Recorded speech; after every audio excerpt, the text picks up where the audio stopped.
Hello everyone and Assalamu alaikum. This is Introduction to Psychology Part 1 PSY 312 by Dear Knowledge. Till now we have successfully completed the second lesson of the chapter 3, which was the biological basis of behavior, and the second lesson was the nervous system, in which we successfully completed the central nervous system and peripheral nervous system. Now if you haven't watched all those videos, I have given links in description. Go ahead, click on that link if you want to watch all those videos. In our previous video we started with the endocrine system, and this is the lesson 3 of the chapter 3. So in a previous video we discussed the endocrine system. We also discussed the hormones and types of glands, and we did a little bit discussion on comparison between the nervous system and endocrine system. And after that we discussed the function of hormones, and in the end we discussed about the endocrine glands. So in this video we'll start with the types of endocrine glands. So we'll start with the types of endocrine glands. So let's start with the pituitary gland. I've included a definition of pituitary gland. The definition includes endocrine gland attached to the base of the brain that secretes hormones that affect the function of other glands as well as function of other glands as well as hormones that act directly on the physical processes. I repeat the definition that endocrine gland attached to the base of the brain that secretes hormones that affect the function of other glands as well as hormones that act directly on physical processes. The location is that a pea-sized gland just under the brain, or you can say sized as big as pea, and this gland lies just beneath the hypothalamus.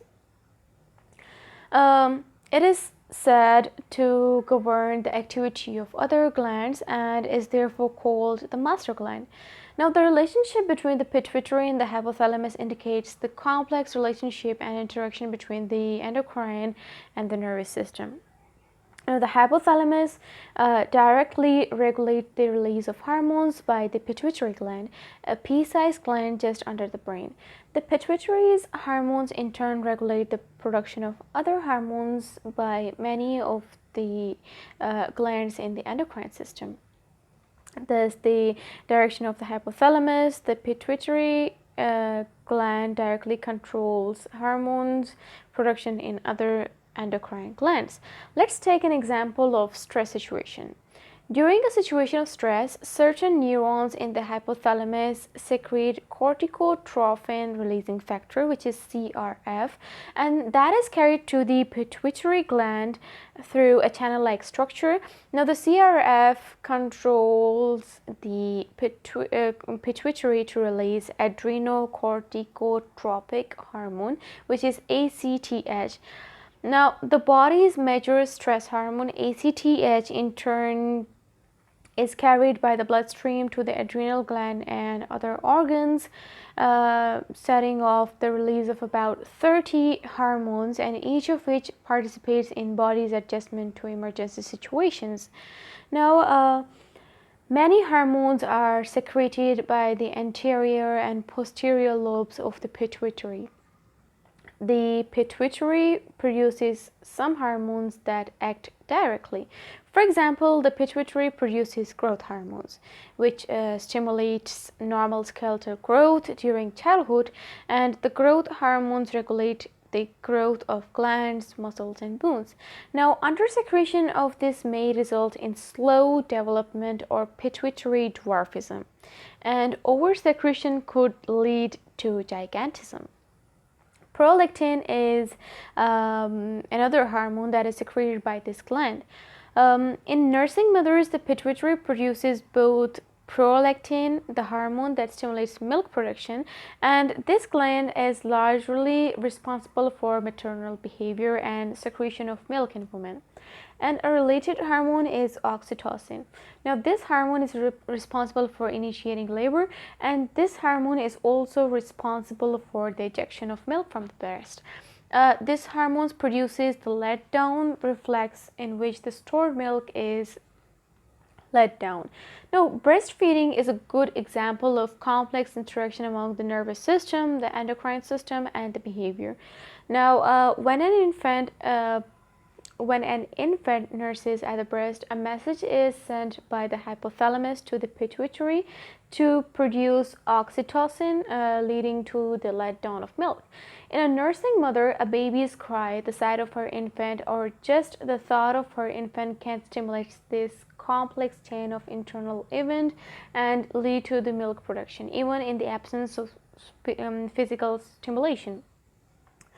Then there is an anti-diuretic hormone secreted by this gland, the pituitary gland, and this hormone takes up water conservation in the body by increasing reabsorption of urine. The pituitary gland also controls other endocrine glands such as adrenal and the thyroid gland by secreting thyrotrophin, which regulates the release of thyroxin, and ACTH, which regulates adrenal gland. Now let's start with the thyroid gland. The definition includes the gland below the voice box that regulate metabolism, and metabolism is basically the process through which the body uses energy. Now this gland is located near the neck below the larynx or the voice box, and it has control over the body's metabolism rate and plays an important role in the regulation of metabolism. It does so by secreting a hormone called thyroxin. The definition of thyroxin includes a hormone produced by a thyroid that is necessary for proper mental development in children and helps determine weight and level of activity in adults. Now, the thyroid gland secretes the hormone thyroxin, which affects the rate of use of oxygen and the production of energy, which is also a process of metabolism. Now, the level of thyroxin in a person's blood and the resulting metabolic rate are important in many ways. The over-secretion of this hormone results in hyperthyroidism, and this condition can cause excitability, lack of sleep, loss in weight, or you can say excessive sweating and nervousness. Now, in adults, the thyroxin level helps determine one's weight and level of activity.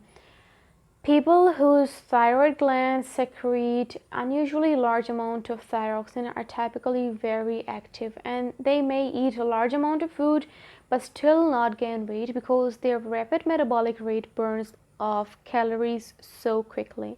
Now, hypothyroidism is treated by removing part of the thyroid gland and by the use of drug therapies.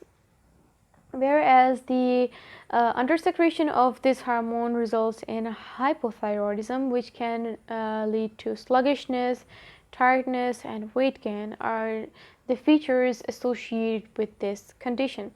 Now, people with low thyroxin level tend to be inactive and overweight, and a thyroid problem is rarely the main cause of a weight problem. Thyroid disturbance can also lead to depression in adults, but as with weight problems, most depression is not caused by a malfunctioning thyroid. And goiter is also a result of hypothyroidism. A goiter is an enlarged thyroid gland which results in swelling in the neck. So in children, proper functioning of thyroid is necessary for proper mental development, and a serious thyroid deficiency in childhood produces sluggishness, poor muscle tone, and a rare type of mental retardation called cretinism. Now, this cretinism definition include a type of mental retardation in children caused by a deficiency of thyroxin.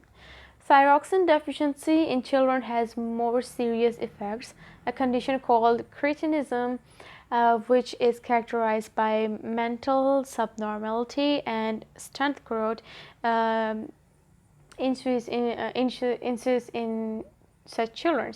So this was the end of the video. If your concept is clear, you can like the video. If not, you can ask us in the comment section and we will be happy to help you out. Plus, if you're new to this channel and you want to stay notified of the upcoming videos, you can subscribe to Dear Knowledge. You can subscribe to our channel. You can click on the bell icon so you will never ever miss any notification from Dear Knowledge. Plus, you can share the link of this video with your family members and friends because sharing is caring. Until then, Allah Hafiz.